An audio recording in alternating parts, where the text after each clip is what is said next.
साल बजट बनाने की प्रक्रिया पर है। जब विभागों ने 13,400 करोड़ रुपए का मांग किया है तो फिर मात्र 7,721 करोड़ का बजट क्यों लाया गया? सबसे बड़ी बात, 8 महीना बीत जाने के बाद भी मात्र 42% राशि खर्च हो पाया है, तो फिर अनुपूरक बजट की आवश्यकता ही क्यों? और कहीं ऐसा सच तो नहीं कि सरकार का खजाना खाली है?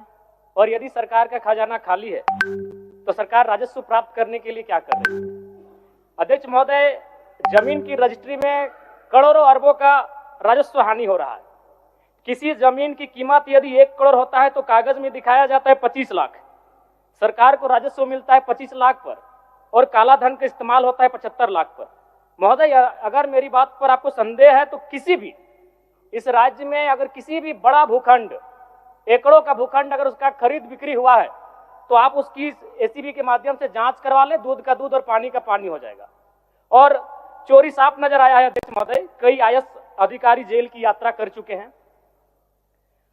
अध्यक्ष महोदय, मैं कोयलांचल से आता हूं और ईडी, जांच एजेंसी और तमाम न्यूज चैनल्स रिपोर्ट की मानी तो प्रत्येक दिन झारखंड राज्य में 1000 अवैध गाड़ियों का निकासी होता है। यदि एक कोयले की गाड़ी में 50 टन कोयला मान ले और 1 टन का मूल्य अगर 5,000 रुपए मान लें तो 25 करोड़ रुपए एक दिन का होता है।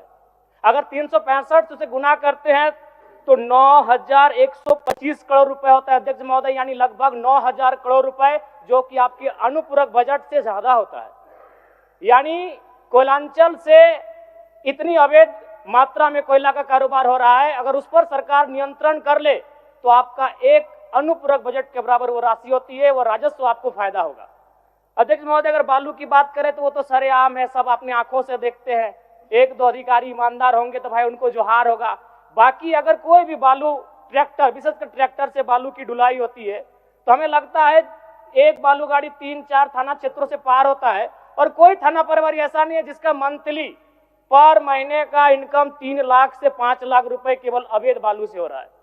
अतः सरकार को, मैं मानता हूं कि सरकार का खजाना खाली है, तो अगर खाली है तो इस प्रकार अगर लूट की छूट होगी, जो सरकार के खजाना में आना चाहिए था वो थाना प्रभारी के जेब में जाएगा, वो पदाधिकारियों की जेब में जाएगा। तो इसी प्रकार हम लोग छात्रों से कलेक्शन करेंगे अध्यक्ष महोदय। अब इसको भी झूठ मत कहिएगा, अखबार में दिया था कि जैक ने 35% 10th और इंटर का शुल्क बढ़ाया। मैट्रिक का शुल्क था 980, शुल्क कर दिया गया 1180। इंटर का शुल्क था 1100, शुल्क कर दिया गया 1400। मैं तो सबसे पहले कहूंगा कि जो शुल्क पुराना था अविलंब शुल्क बढ़ोतरी पर रोक लगाया जाए। अध्यक्ष महोदय, आज छात्रवृत्ति नहीं मिला है छात्रों को। आज राज्य सरकार और केंद्र पक्ष वाले यानी विपक्ष वाले एक दूसरे पे दोषारोपण कर रहे हैं। इस दोषारोपण के बीच इस राज्य का भविष्य क्यों उलझेगा अध्यक्ष महोदय? आज 2 वर्षों से छात्रवृत्ति नहीं मिल पाई है, इसका निराकरण होना चाहिए। और बिल्कुल बड़े शर्म और दुर्भाग्य की बात है कि जिस राज्य का युवा, जिस राज्य का भविष्य स्कॉलरशिप नहीं मिलने से परेशान है, हताश है, उस राज्य के विधायक 4 करोड़ 32 लाख के आवास में रहेंगे। ये कितना बड़ा दुर्भाग्य की बात है। आज आंदोलनकारी लगातार अपनी आवाज को बुलंद कर रहे हैं, जिन्होंने अपने लहू से इस राज्य को सींचा, अपने खून से इस राज्य को बनाया। आज जो 3,500 का पेंशन प्राप्त कर रहे हैं, और जिस राज्य के मंत्री 6 करोड़ के आवास में रहेंगे और उस राज्य के आंदोलनकारी सम्मान नहीं पाएंगे जिन्होंने लहू से राज्य बनाया है, यह अभी दुर्भाग्य का विषय। अध्यक्ष महोदय, अध्यक्ष महोदय, चाहे मान्य सदस्य सबको एक्स्ट्रा टाइम मिला, इतने संक्षिप्त करिए आप। चलिए ठीक है। अध्यक्ष महोदय, बड़े सौभाग्य से हम 2 मंत्रियों के बीच में आते हैं। 32 और 34 दोनों साथ बैठे हैं, हमेशा यूं ही साथ बैठे, हमारी शुभकामनाएं। एक ही कुर्सी में बैठे हैं और दोनों के बीच हम आते हैं 33।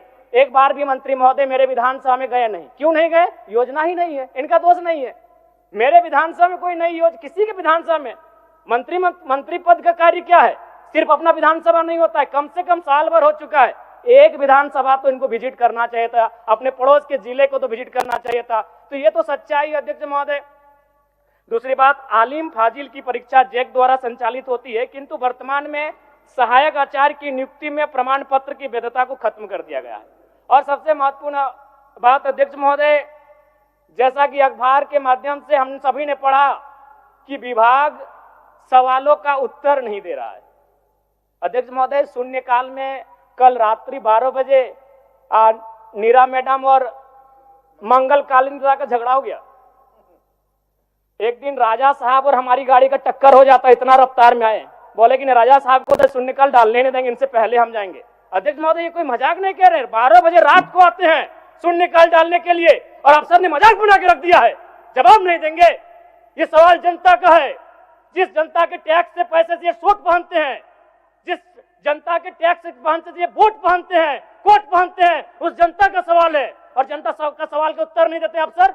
जो ईमानदार है उनको यहां से जोहार है, लेकिन जिन्होंने जब अपनी जिम्मेदारी का निर्वहन नहीं किया है उन पर कार्रवाई करिए। अध्यक्ष महोदय, 12 बजे रात को हम लोग सवाल डालते हैं। चलिए माननीय सदस्य।